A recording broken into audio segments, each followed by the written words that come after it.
Azizlarim, yurtimizda bahor, yurtimizda Navruz, yurtimizda yangilanish, yosharish fasli keldi. Albatta, bu Navruz bayramini har doim intiqlik bilan kutamiz, har doim.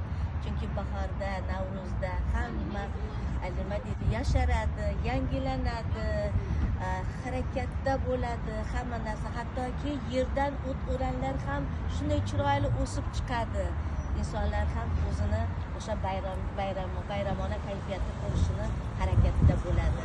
Men nima deyman, yurtimizda har doim bayram bo'lsin, har doim bahor bo'lsin, har doim Navruz bo'lsin.